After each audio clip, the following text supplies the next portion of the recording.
Bronchodilators, Types of asthma, signs and symptoms, anticholinergics, Symptoms, diagnosis, when respiratory drugs. Do you all remember what I have taught you without any looking Yes, at the notebooks? Yes, ma'am. So let's start. So today's topic is going to be your chronic bronchitis.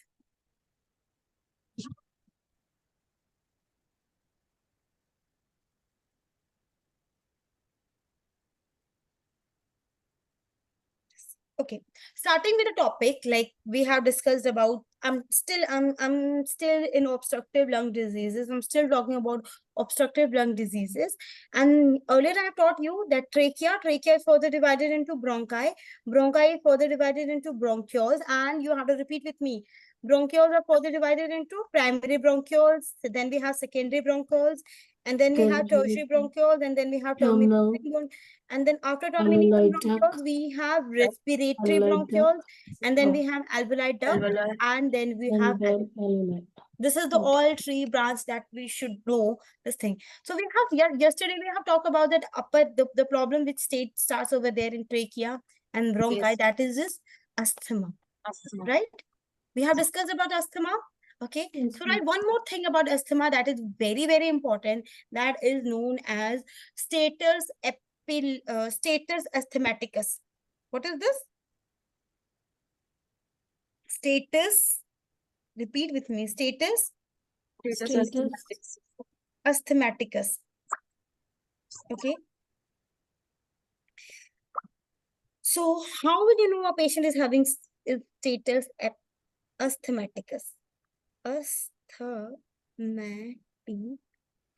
Okay, status asthmatic. First of all, you can also write it as acute asthma exacerbation.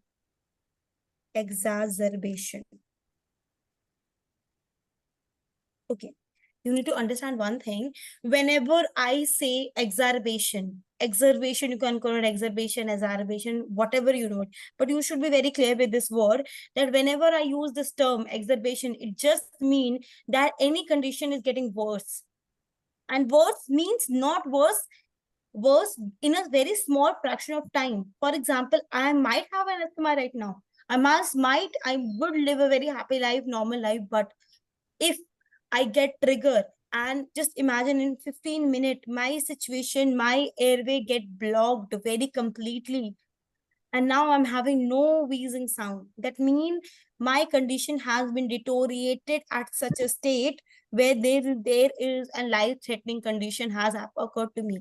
Even if I call it as like status epilepticus or status asthmaticus, exacerbation of epilepsy, anything. Exacerbation means any situation has become very, very severe to us. Now it is very, very life-threatening to us. So we call it as status yes, asthma exacerbation or status asthmaticus. And understand one thing, and this is life-threatening condition.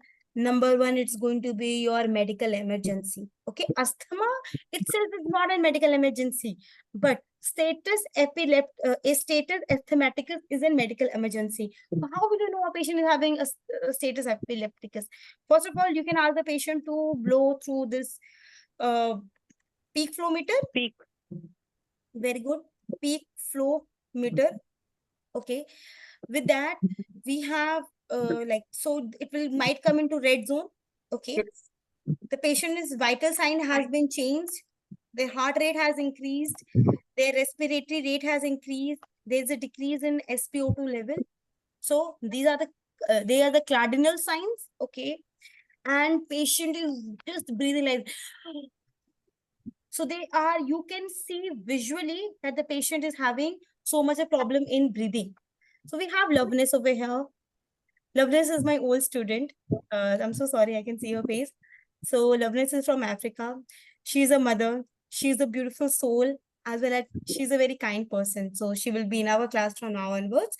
Loveness, you have to be in my class regularly. Okay, this will be the time. Okay? Okay, understood? Okay. So you have one more Yes. friend.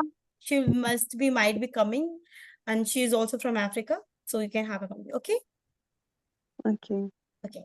Okay. So cool. Let's start. So I'm talking about your status asthmaticus, where there is a visible change in a respiratory system, a heart rate, and there is a effort breathing. Patient will put so much of efforts in breathing, as well as there will be heart rate, and there will be use of accessory muscles. What are the accessory muscles of respiratory?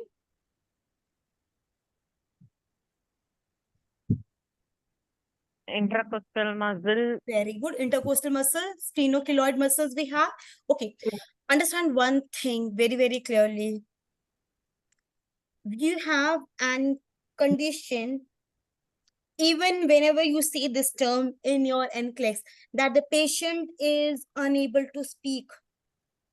Patient is unable to speak. This is a high priority, because understand one thing, as you have your nose, then you have pharynx, and then you have larynx. Pharynx has been divided into how many part?